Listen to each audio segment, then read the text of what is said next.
नमस्कार. आज आपण कोरियन वर्णमालेची म्हणजेच हानगलची पहिली ओळख करून घेणार आहोत.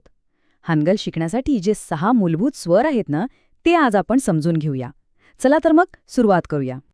किती छान कल्पना आहे नाही का? म्हणजे बघा, जसं लाल, निळा आणि पिवळा ह्या रंगांपासून आपण जगातले बाकीचे सगळे रंग बनवू शकतो, अगदी तसंच हे 6 मूलभूत स्वर कोरियन भाषेतील प्रत्येक शब्दाचा, प्रत्येक उच्चाराचा आधार आहेत. तर हे आहेत ते 6 स्वर: आ, अ, ओ, उ, उ आणि ई. एकदा का हे 6 स्वर नीट समजले आणि त्यांच्यावर आपलं प्रभुत्व आलं की समजा कोरियन भाषेच्या एका सुंदर आणि विशाल जगाचं दारच उघडलं. पण एक मिनिट, हे आकार आले कुठून? हे काही कोणीतरी उगाच काढलेल्या रेषा नाहीत. यांच्या मागे एक खूप खोल आणि सुंदर असं तत्वज्ञान दडलेलं आहे. चला, तेच पाहूया. तर हे आहेत हानगलच्या रचनेचे 3 मूळ घटक: आकाश, पृथ्वी आणि मानव. प्रत्येक मूलभूत स्वर याच 3 सोप्या आणि अर्थपूर्ण घटकांना एकत्र करून तयार झालेला आहे. किती सुंदर विचार आहे यामागे. आता हे तत्वज्ञान तर आपल्याला कळलं. मग आता या वैश्विक चिन्हांमधून तयार झालेल्या त्या 6 स्वरांची ओळख करून घ्यायची वेळ आलीये. चला, या तक्त्यावर एक नजर टाकूया. पहिला स्वर आहे आ. याचा उच्चार होतो आ. सोपा आहे. दुसरा आहे ऑ, ज्याचा उच्चार ऑ सारखा होतो. तिसरा आहे ओ, म्हणजे उ. चौथा आहे उ, म्हणजे उ. पाचवा जो आहे उ, याचा उच्चार थोडा वेगळा आहे, जसं की ई आणि उ एकत्र म्हणायचा प्रयत्न करतोय. आणि शेवटचा ई, म्हणजे सरळ ई. आणि हो, योग्य क्रमाने लिहिण्याचा सराव केला ना की अक्षर अगदी छान दिसतं.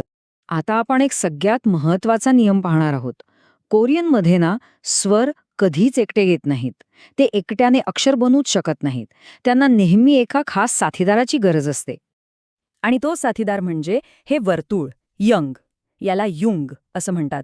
गंमत म्हणजे जेव्हा हे वर्तुळ स्वराच्या आधी येतं तेव्हा त्याचा स्वतःचा असा काहीच आवाज नसतो.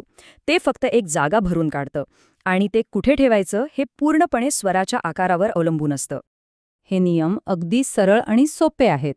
बघा, जे उभे स्वर आहेत म्हणजे आ, ऑ आणि ई, त्यांच्यासाठी सायलेंट इयंग नेहमी डावीकडे लागतं, जसं की आ, ऑ आणि ई. आणि जे आडवे स्वर आहेत म्हणजे ओ, उ आणि उ, त्यांच्यासाठी सायलेंट इयंग नेहमी वर लागतं, जसं की ओ, उ आणि उ. म्हणजे स्वराचा आकारच आपल्याला सांगतो की प्लेस होल्डर कुठे ठेवायचा. आहे की नाही सोप?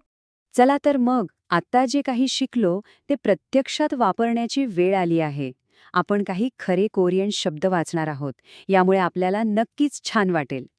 आपला पहिला शब्द आहे ओई. याचा उच्चार होतो ओई आणि याचा अर्थ आहे काकडी. आता हा शब्द नीट बघूया. ओ मध्ये ओ हा आडवा स्वर आहे, बरोबर? म्हणून अ त्याच्या वर आलं.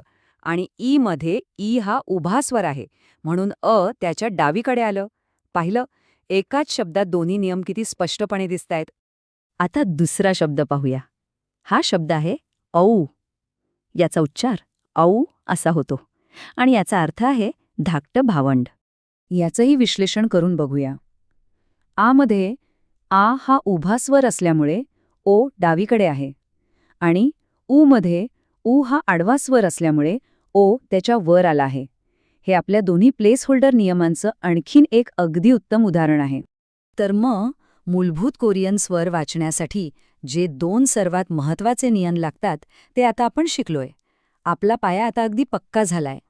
जाता जाता हे 2 नियम पुन्हा एकदा पक्के लक्षात ठेवूया. उभ्या स्वरांसाठी प्लेस होल्डर डावीकडे आणि आडव्या स्वरांसाठी तो वर येतो. बस, एवढं लक्षात ठेवलं की हानगल वाचणं खूपच सोपं होऊन जातं. अभिनंदन! हानगल शिकण्याच्या प्रवासातली पहिली आणि सगळ्यात महत्त्वाची पायरी आपण यशस्वीपणे पार केली आहे. आता पहिले कोरियन शब्द वाचता येऊ लागले आहेत. आता विचार करा, या पायावर पुढे कोणती मोठी इमारत बांधता येईल? यानंतर पुढे काय शिकायला आवडेल?